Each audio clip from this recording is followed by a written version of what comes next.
여러분 안녕하십니까? 화요일 아침 여수 MBC 뉴스투데이입니다. 지난 주말 사이 순천과 광양의 학교를 중심으로 30명이 넘는 학생들이 코로나19에 무더기로 감염됐습니다. 학생들 사이에서 코로나가 확산되자 광양의 모든 학교들에 이어 일대 학원들까지 대면 수업을 중단했습니다. 강서영 기자입니다. 4일간 21명의 코로나 확진자가 나온 광양의 한 중학교. 지난 4일 학생 1명이 확진된 이후 어제까지 20명이 추가로 확진됐습니다. 확진자가 무더기로 발생한 해당 학교는 곧바로 등교 수업을 중지했고 원격 수업을 진행하고 있습니다. 지난 주말 순천의 한 중학교와 초등학교에서도 학생 10명이 확진됐습니다. 주말에만 30명이 넘는 학생 확진자가 나왔지만 델타 변이 감염으로 추정할 뿐 정확한 감염 경로는 아직 파악되지 않고 있습니다. 무더기 감염 여파로 어제 광양의 한 선별검사소 앞은 코로나 검사를 받기 위한 긴 줄이 늘어섰습니다. 선별 진료소를 설치하여 526명을 검사하였습니다만 현재 역학조사가 진행 중에 있습니다. 전라남도 교육청은 어제부터 고3을 제외한 광양 지역 모든 초중고교가 등교를 중단하고 원격 수업으로 전환했다고 밝혔습니다. 광양 지역 학원들도 일주일 휴원을 결정했습니다. 교육청은 확진 지역만 선별적으로 등교를 중단할 예정이라며 타 지역은 전면 등교 방침을 유지하겠다고 밝혔습니다. 전남교육 현장에서 발생한 가장 큰 규모의 감염 사례입니다. 어렵게 되찾은 전면 등교 일상을 빼앗기지 않도록 힘을 합쳐주시기를 간곡히 호소드립니다. 방역당국은 확산 상황에 따라 광양의 모든 학교나 광양읍 주민 4만 8천여 명에 대해서도 코로나 전수검사를 추가로 실시하는 방안을 검토하고 있습니다. MBC 뉴스 강서영입니다. 여수시가 국가사적으로 지정된 조선시대 조선소유적지인 선소 주변에 오는 2024년까지 테마정원을 조성합니다. 여수시는 시전동 선소유적지 일원 13만 3천 제곱미터 부지에 국도비와 시비 등 195억 원의 사업비를 들여 테마 영상 전시관과 테마 탐방로 등을 갖춘 선소 테마 정원을 조성하기로 하고 올해 초 문화재 기본계획 현상 변경을 문화재청으로부터 조건부 승인받았다고 밝혔습니다. 이에 따라 여수시는 최근 설계 공모 절차와 현장 설명회 등을 거쳐 용역비 10억 원 규모의 건축과 전시 분야 일반 설계 공모와 심사 절차에 들어갔습니다. 최근 전국적으로 대중교통 무상복지가 확산하면서 청소년 100원 버스를 도입하는 시군이 늘고 있습니다. 전남 동부 지역도 이를 먼저 시행한 광양시와 순천시에서 큰 호응을 얻고 있는 가운데 여수시도 내년부터 청소년 100원 버스를 도입하기로 하고 관련 예산 확보에 나섰습니다. 최우식 기자의 보도입니다. 신안군이 지난 2013년 학생과 어르신 무료 버스를 도입한 이후 버스와 택시, 여객선 등 지역 내 대중교통을 중심으로 전국에서 무상교통복지가 확산되고 있습니다. 여수시도 지난 2018년 초등학생 100원 버스를 도입한 데 이어 내년부터 청소년 100원 버스를 시행하기로 결정했습니다. 여수시는 이미 중고생 100원 버스를 도입한 광양시의 경우 시행 초기 학생들의 버스 이용률이 2.5배가량 증가한 점을 감안해 내년도 본 예산에서 최대 70억 원을 확보한다는 계획입니다. 최근 여수 지역의 청소년 버스 이용 현황을 보면 지난해 220만 건, 2019년에는 266만 건이었으며 학생들에게 1,200원이라는 요금은 적지 않은 부담입니다. 여기에 시내버스 업체들은 코로나19 감염 확산 이후에 버스 이용객이 크게 줄면서 경영난이 가중되고 있는 상황입니다. 또 여수시가 최근 SNS 시민 설문조사를 실시한 결과도 응답자의 69%가 100원 버스 도입에 찬성하는 것으로 나타났습니다. 교통비 부담 절감을 통해서 가게 경제를 좀 지원해주고 청소년 100원 버스를 하게 되면 한 60억 정도 좀 소요가 될 것으로 예상을 하고 있습니다. 2년 전부터 청소년 100원 버스 도입을 제안해온 지역 시민단체도 늦었지만 환영한다는 입장을 내놨습니다. 특히 대중교통 수단의 공영화를 통해 시민들의 기본권인 이동권을 좀 더 보장하고 다양한 보편 복지에 대한 선제적인 대응도 강조했습니다.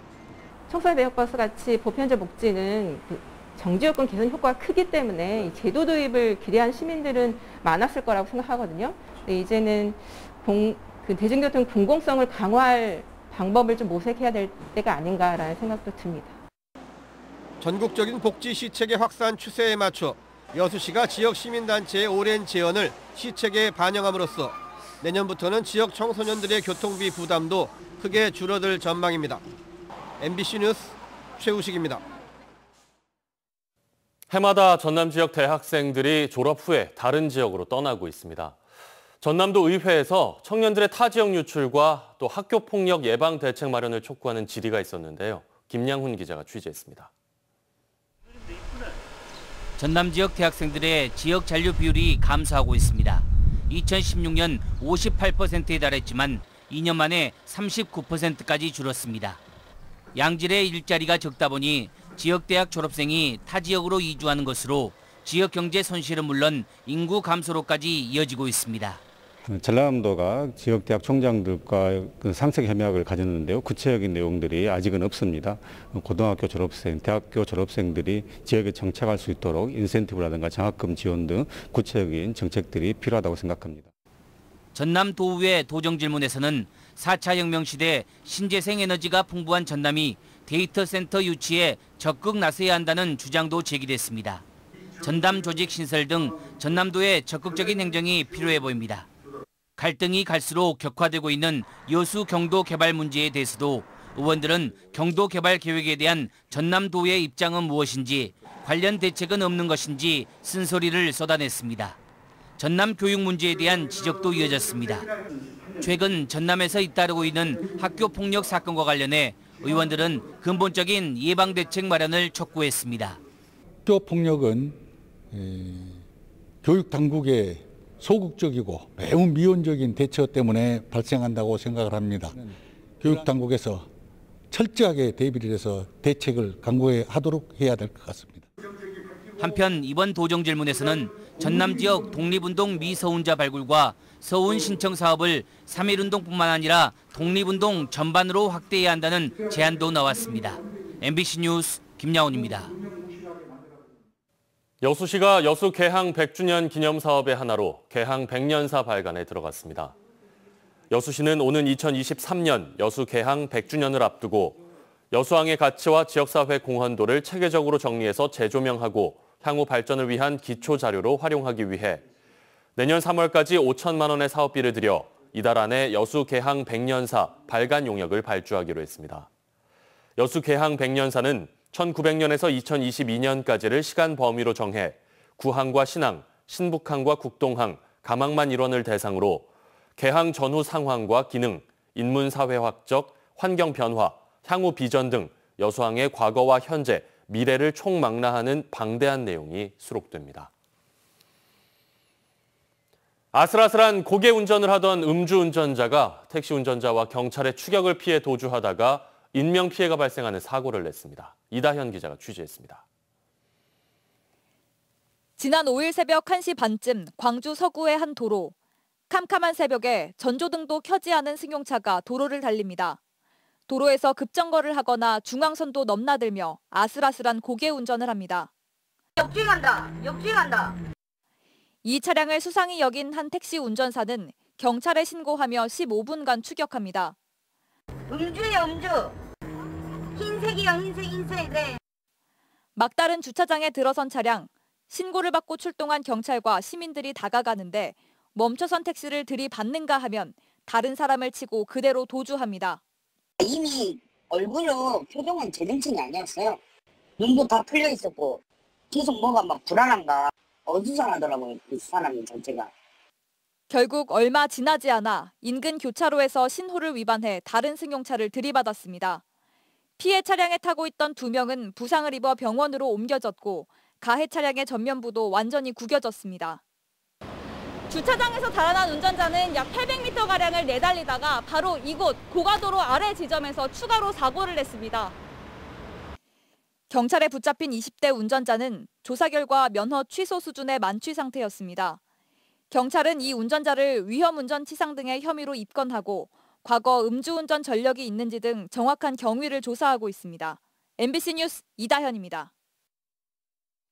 대선 출마를 선언한 정의당의 이정미 전 대표가 더 이상 정의당과 민주당이 하나의 진보 진영으로 묶일 일은 없다고 밝혔습니다. 이 전 대표는 국립 5.18 묘지를 참배한 뒤 기자들을 만난 자리에서 이같이 밝히고 정의당이 국민의 불평등과 기후변화 위기를 해소하는 시대적 과제를 해결할 것이라고 말했습니다. 진보당 민점기 전남지사 후보가 기자회견을 열어 새로운 100년 평등 생태 전남을 만들겠다고 밝혔습니다. 민 후보는 청년이 있어야 농촌이 살아날 수 있다며 청년 농부 공무원 10만 명을 단계적으로 육성해 위기에 처한 식량 주권을 확보하고 노동 중심 평등 도전과 도민 주택 공급으로 주택 불평등을 해소하겠다고 밝혔습니다. 특혜 논란이 일고 있는 나주의 부영골프장 잔여 부지 용도 변경과 관련한 주민 설명회와 공청회가 내일 열립니다. 이번 절차는 부영주택이 한국에너지공과대학 부지로 기부하고 남은 골프장 잔여 부지에 고층 아파트를 지을 수 있도록 자연 녹지에서 3종 주거지역으로 바꿔달라는 행정 절차의 핵심입니다.